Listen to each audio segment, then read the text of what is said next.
आदित्य ठाकरे का नाम लेकर दिशा सालियान पक्ष के वकील का नया खुलासा। आदित्य ठाकरे के बारे में क्या बोले वकील नीलेश ओझा। वो कंप्लेंट जो है सुधीर होरा वर्सेस कमिश्नर ऑफ पुलिस, ये जजमेंट है बॉम्बे हाईकोर्ट के डायरेक्शन है महाराष्ट्र पुलिस को। जब भी सीनियर पुलिस अधिकारी आरोपी रहेंगे, कोई कंप्लेंट राइटिंग में दिया जाएगा तो उस कंप्लेंट को एज ए एफआईआर, मतलब it has to be registered as an FIR, तो यही एफआईआर है। अब इस कंप्लेंट में किन नई चीजों का जिक्र किया है? देखिए, पहले तो जो चीजें थी उसके अलावा इसमें थोड़ा परमवीर सिंह का भी एक एलाबोरेट किया गया कि वो कवर अप में वगैरह जो है, उसने कवर अप में था, झूठा स्टेटमेंट दिया। बाद में उद्धव ठाकरे तो आरोपी है ही कवर अप में, सचिन वाजे का थोड़ा सा है इसमें। और दिशा सालियान के एक फ्रेंड है स्टीव पिंटो, उन्होंने इस केस के बारे में कुछ चीजें अपने ट्विटर हैंडल एक्स पे पोस्ट की थी। उस पे ये सब लिखा था उन्होंने कि जो 7 तारीख को एकता कपूर के बंगले के पार्टी का परमवीर सिंह प्रेजेंट वगैरह कुछ चीजें लिखी थी। हमने कहा कि ये सब मुद्दों पर भी इन्वेस्टिगेशन होना चाहिए कि वहाँ उस समय सुशांत सिंह राजपूत, दिशा सालियान, परमवीर सिंह, आदित्य ठाकरे सब लोग प्रेजेंट थे, वहाँ दिशा पहुंची थी या उसके साथ में क्या हुआ था क्या नहीं, ये सब चीजें बाहर आनी चाहिए। 2 तारीख की जो सुनवाई होनी है उसमें आप क्या उम्मीद रखते हैं, क्या क्या चीजें हैं आप जो कोर्ट के सामने नजर से रखेंगे और कोर्ट किस तरीके से विचार करना चाहिए, आपकी क्या अपेक्षा है इससे? इसमें तो कोर्ट पहले स्टेट को सवाल पूछेगा ना। नॉर्मली यह कि स्टेट पार्टी है, इसमें स्टेट को कॉपी सर्व हो चुकी है पिटीशन की, तो कोर्ट मतलब स्टेट में नॉर्मली सरकारी वकील कहता है आपका क्या अपडेट है, आपका क्या प्रोग्रेस है, नॉर्मली कोर्ट पूछता है हमारी बात सुनने के बाद में।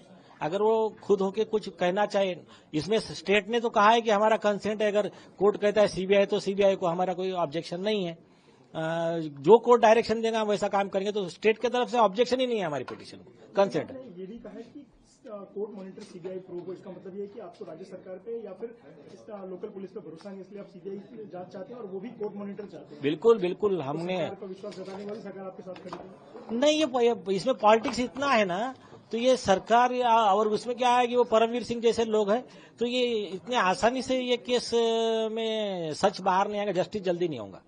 तो आप कोर्ट से किस तरह के आदेश की उम्मीद करते हैं कि सरकारी हस्तक्षेप कम से कम हो, पॉलिटिकल आक्षेप लगाने की जगह कम से कम बचे, किस तरह का आदेश है, किस तरह की जांच आप चाहते हैं? देखिए, जैसा नरेंद्र दाभोलकर मर्डर केस में हुआ था, बॉम्बे हाईकोर्ट ने किया था, कोर्ट मॉनिटर इन्वेस्टिगेशन, ये पॉइंट पे आप रिपोर्ट सबमिट करो, फिर वो पॉइंट पे आने के बाद में कुछ कमी रही तो और ये पॉइंट पे करो, बस उस पे हो जाए। आज अपनी कंप्लेंट का जिक्र किया, उसमें एनसीबी की तरफ से जो नई चीजें आपने जोड़ी हैं, चाहे उनका सीडीआर रिकॉर्ड हो या फिर जो व्हाट्सएप चैट्स का ब्रीफ आप बता रहे हैं, उसका थोड़ा जिक्र करिए, किस तरह की चीजें आपने एनसीबी के रिकॉर्ड से निकाली है उस केस से।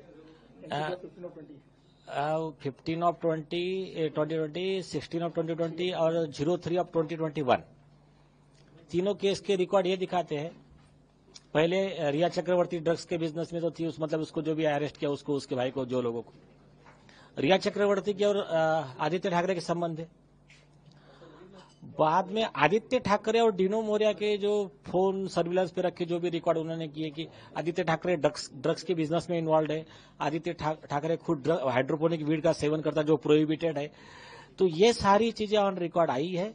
उसमें से कुछ लोगों के घर पे ड्रग्स पकड़े जाने के बाद भी उनको अरेस्ट नहीं करने के लिए दबाव लाया गया था। एनसीबी मुंबई जोन की तरफ जो भी टीम थी, मतलब समीर वानखेड़े साहब अकेले नहीं थे, कई लोग थे, तो उसमें से कुछ अधिकारियों ने, वानखेड़े साहब ने तो नहीं बताया, दूसरे अधिकारी ने हमको हिंट दिया था।